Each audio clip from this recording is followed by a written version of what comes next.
A'udzubillahi minasyaitonirrajim. Bismillahirrahmanirrahim.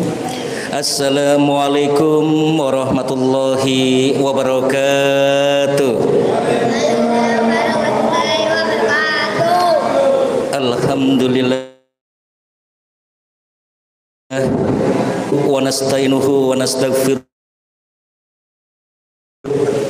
wa na'udzu billahi min syururi anfusina wa min sayyiati a'malina may yahdihillahu fala mudhillalah wa may yudlilhu fala hadiyalah. La ilaha illallah wahdahu la syarikalah wa asyhadu sepuh lan para sesepuh samudayanipun dumateng Ketua Takmir ingkang tansah kawula hormati, dumateng Ketua Yasinta ingkang tansah kawula hormati, ugi sedaya asatidzah ingkang tansah kawula dhereki menapa ingkang dados maidhah hasanahipun, ugi wejangan-wejanganipun saha para sesepuh pinisepuh ingkang tansah mituhu dahak kinabekten. Allahumma sholli wa sallim ala sayyidina Muhammad wa ala ali sayyidina Muhammad. Shallu ala nabi Muhammad. Alhamdulillah summa alhamdulillah. Monggo-monggo wonten ing kesempatan dalu punika kula panjenengan sami tansah muji syukur wonten ngarsa dalemipun Allah Subhanahu wa taala. Keranten sampun kathah nikmatipun ingkang sampun kaparingaken dhateng kula panjenengan sami. Nun inggih wonten ing dalu punika dalem kajibahan amanah kapurih nyampaiaken hikmah-hikmahipun Isra wal Mi'raj. Subhanalladzi asra bi abdihi lailam minal masjidil haram ilal masjidil aqsa. Dados wonten ing mriki mboten membahas hal menika, namung hikmahipun nggih. Keranten kalau hal niku diceritakan panjang sanget nggih. Dados intinipun menapa? Niki sing kedah kula panjenengan pundhut. Asring sanget kula panjenengan mirengaken nggih. Pilih ada 5 hikmah dari perjalanan Isra wal Mi'raj. Subhanalladzi nggih. Dados teng mriki diterangaken Maha Suci Allah sedaya niku saged terjadi atas seizin dan ridhonya Allah. Dados hikmah pertama menapa? Hikmahnya adalah kula jenengan niki diparingi ngertos semua hal itu yang terjadi atas kuasanya Allah. Bilih Allah niki kuasa atas segalanya. Memperjalankan napa mawon niku tidak ada hal yang sulit. Kun fayakun kata Allah, maka terjadilah. Maka bukan hal yang mustahil. Pilih Rasulullah niki diperjalankan nggih. Dari Masjidil Haram menuju Masjidil Aqsa hingga Sidratul Muntaha nggih. Di sana apa yang diterima oleh Rasulullah? Rasulullah ini menerima wejangan amanah dari Allah. Tentunya ini berkaitan dengan hikmah yang akan saya sampaikan. Yang pertama nopo? Kita harus tahu semua itu terjadi, jangan dipikir dengan logika, jangan pakai akal nggih. Namun hal itu adalah yang diuji keimanan kula panjenengan.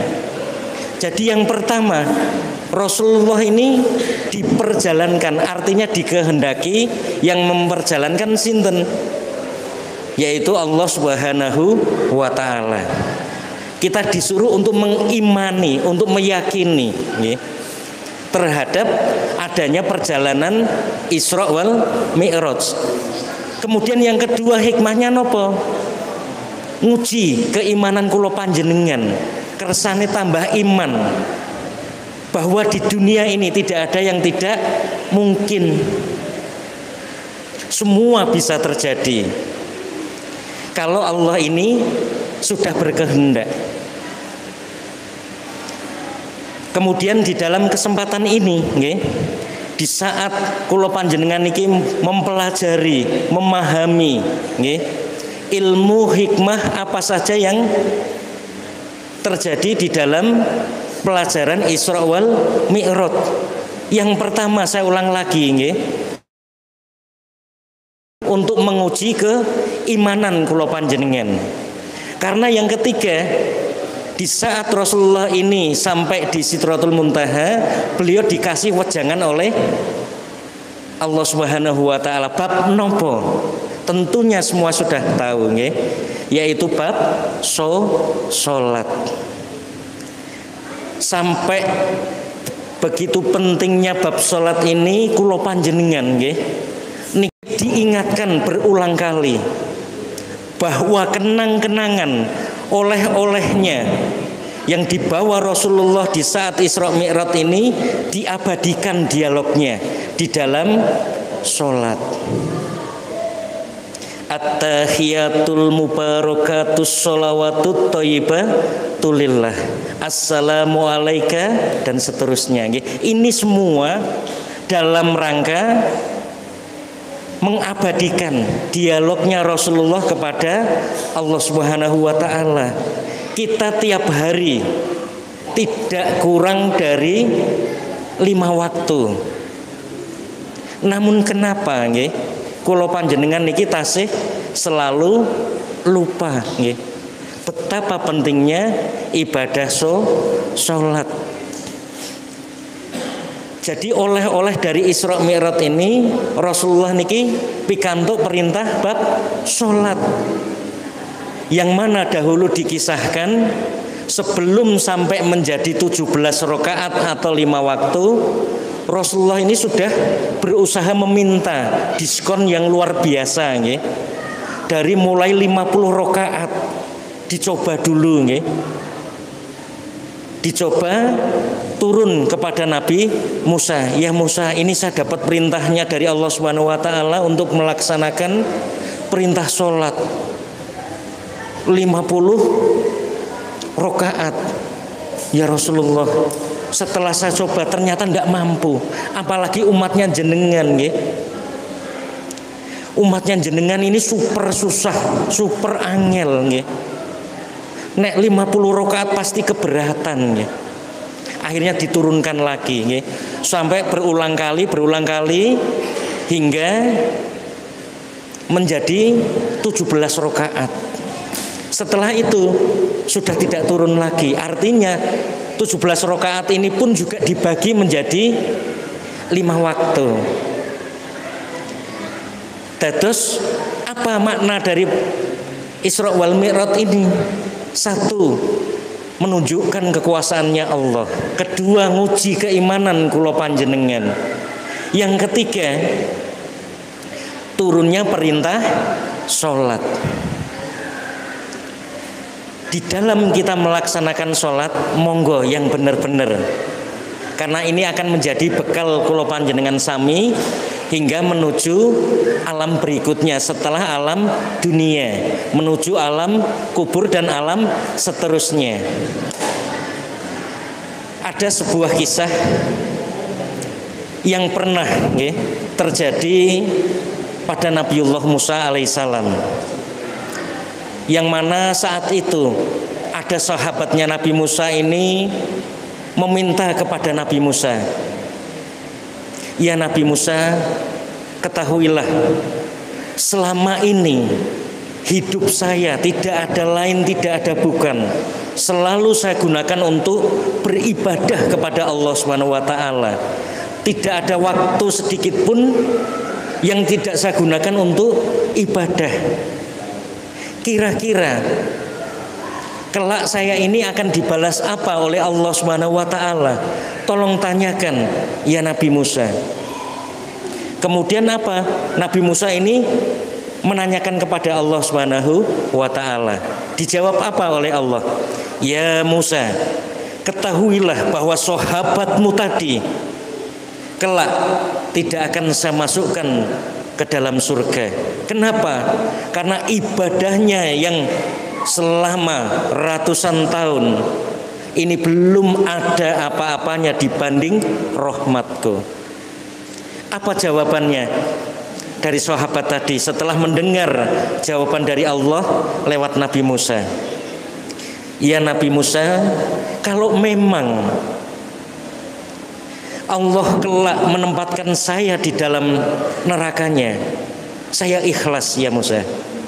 Namun tolong satu hal, saya memohon lagi, izinkan saya meminta kepada Allah, tolong sampaikan bahwa saya ikhlas, saya ridho meskipun kelak ditempatkan di nerakanya.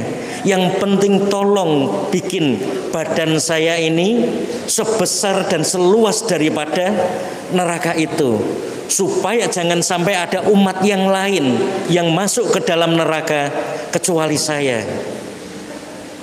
Kemudian hal itu disampaikanlah oleh Nabiullah Musa kepada Allah Subhanahu wa taala. Apa jawaban Allah? Ya Musa, ketahuilah bahwa sahabatmu tadi ini tidak jadi saya tempatkan di neraka karena punya risuh, punya fikir, bukan mementingkan dirinya sendiri, bukan memikirkan dirinya sendiri, namun mau berpikir memikirkan saudara-saudaranya yang lain, umat yang lain. Jadi ketahuilah bahwa sahabatmu tadi kelak akan saya tempatkan di surga. Nah, inilah betapa sayangnya Allah kepada kita. Dan kita juga bisa mengambil pelajarannya. Artinya apa? Kita hidup di dunia jangan pernah mementingkan diri sendiri. Jangan pernah merasa paling baik, jangan pernah merasa paling pintar, jangan pernah merasa paling benar, sehingga melupakan saudara-saudara kita yang lainnya. Ternyata hanya kita memikirkan saja, baru berpikir saja, ini Allah sudah memberikan pahala yang luar biasa. Di malam hari ini ingin saya pesankan, jangan pernah engkau tanyakan apa yang sudah kamu peroleh dari agamamu, namun tanyakanlah apa yang sudah kamu berikan untuk agamamu. Jangan pernah kamu tanyakan apa yang sudah kamu dapat dari Masjid An-Nur ini, namun tanyakanlah apa yang sudah kamu berikan untuk Masjid An-Nur ini. Jadi ayo bersama-sama selalu dan selalu untuk mengingatkan di dalam kebaikan. Sebagaimana hikmah tadi, saking pentingnya bab urusan sholat, kenapa yang diutus ini tidak nabi-nabi terdahulu, tapi kenapa perintah sholat ini baru turun kepada baginda Nabi Rasulullah Shallallahu Alaihi Wasallam? Karena saking pentingnya beliau sebagai penyempurna akhlak, terus beliau ini saking pentingnya sehingga paling terakhir, supaya kulon jenengan iki mboten supe. Yang pertama dari nabi-nabi pendahulu yang diajarkan, diperintahkan adalah bab mengesahkan Allah. Baru kepada baginda Nabi Muhammad Shallallahu Alaihi Wasallam turunlah perintah sholat. Artinya jangan sampai kita lupa bahwa sholat ini sangat penting apapun kondisinya. Entah kita dalam posisi sehat, bahkan sampai kita sakit masih bisa berdiri ataupun berbaring, kita diperintahkan untuk tidak boleh meninggalkan sholat. Setelah itu apalagi hikmah yang bisa kita ambil dari Isra Mi'raj ini? Yang keempat, Yang pertama tadi adalah dalam rangka kita diberitahu akan kekuasaannya Allah. Yang kedua untuk nambah ujian keimanan kepada kita. Yang ketiga turunnya perintah sholat. Yang keempat adalah hikmah daripada Isra wal Mi'raj, yaitu kaitannya tentang hebatnya malam hari untuk berdoa, karena Rasulullah diperjalankan di malam hari. Jadi ayo kita gunakan kesempatan di malam hari ini untuk selalu memperbanyak doa kepada Allah Subhanahu wa taala. Pernah dalam sampaikan ada satu cara agar kula panjenengan ini selamat di dunia hingga di akhirat, yaitu dengan cara bertakwa kepada Allah dengan menunaikan segala perintahnya, menjauhi larangannya, serta tidak meninggalkan sholawat. Karena pentingnya sholawat, pentingnya sholawat kangge kula panjenengan ini sebagai jembatan agar kula jenengan niki latihan rindu kepada baginda Nabi, tambah tresno, tambah cinta kepada Rasulullah Shallallahu Alaihi Wasallam. Ya Nabi, salam alaika, ya Rasul, salam salam alaika, ya Habib, salam alaika. Sholawatullah alaika. Niki termasuk salah satu sholawat favorit dalem, karena nopo niki termasuk rintihan hati. Seringkali kula jenengan niki bingung mau mengeluh kepada siapa, mau cerita kepada siapa. Makanya ada syairnya, yen arep cerita karo sapa, yen ora cerita atiku nelongso. Monggo sholawat sareng-sareng. Ya Habib, salam alaika, sholawatullah alaika, ya Nabi, salam alaika, ya Rasul, salam salam alaika, ya Hamim, salam alaika. Sholawatullah alaika, ya Allahu, ya Hayyu, ya Qayyum, ya Fattahu, ya Razzaqu, ya Kafi, ya Mughni, ya Rahimu, ya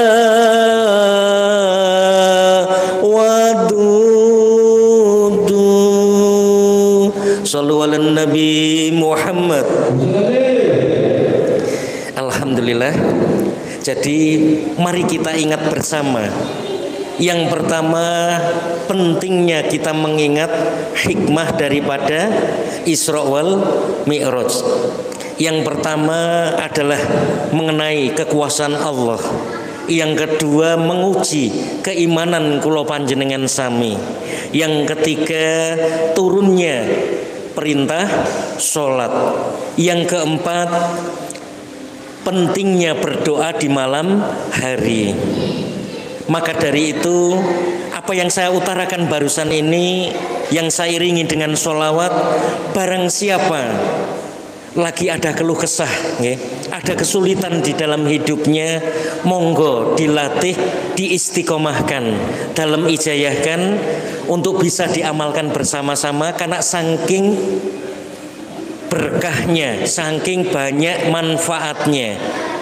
Ya Allahu ya Hayyu ya Qayyumu ya Fatahu ya Razzaku ya Kafi ya Mughni ya Rahimu ya Wadudu. Jadi ada 9 amaliyah yang terdapat di Asmaul Husna. Maka dari itu monggo jangan pernah lupa, nggih. Kalau kula panjenengan sami ada masalah hidup, jangan pernah bersandar kepada tembok. Ada kalanya tembok ini bisa rubuh. Jangan pernah kita bersandar kepada kaca, karena kaca bisa retak. Namun bersandarlah pada Allah Subhanahu wa ta'ala, kapan saja, di mana saja. Yang mana hidupnya hingga malam hari ini masih susah, alamat karena kurang di dalam ibadah. Yang mana di dalam malam hari ini hatinya masih keruh karena dia kurang tawajuhnya, kurang sujudnya. Maka dari itu mari kita perbaiki hubungan kita dengan Allah Subhanahu wa ta'ala, agar Allah nantinya nulungi kula panjenengan berubah hidupnya menjadi manfaat setiap waktunya. Karena sebaik-baik modal yang dikaruniakan Allah Subhanahu wa ta'ala kepada kita adalah usia, umur. Kita tidak pernah tahu apakah kita akan berumur panjang ataukah hanya sementara. Maka dari itu jangan sia-siakan. Ayo di malam hari ini kita memasuki yang kelima. Hikmah apa yang bisa kita peroleh dari Isra Mi'raj? Mari kita istiqomahkan dengan sungguh-sungguh untuk melaksanakan perintah Allah Subhanahu wa ta'ala dalam sehari-hari kita. Mari kita belajar untuk menjauhi larangan-larangannya, agar sisa umur yang ada ini kita tidak sia-sia, namun bisa membawa manfaat, karena sebaik-baik manusia adalah yang bermanfaat untuk yang lainnya, nggih. Jadi jangan sampai lupa, ayo nggih, manfaatkan sisa umur kita, sisa hidup kita, gunakan setiap waktu kita agar diri kita bisa menjadi manusia yang khairun nas anfa'uhum linnas. Kiranya tidak banyak yang dapat saya sampaikan. Moga-moga meskipun singkat namun manfaat. Akhirul kalam, billahi taufik wal hidayah, waridho wal inayah, fastabihul khairat al biru manitaqau, nun wal kolami wa mayasturun. Sumasalam. Assalamualaikum warahmatullahi wabarakatuh.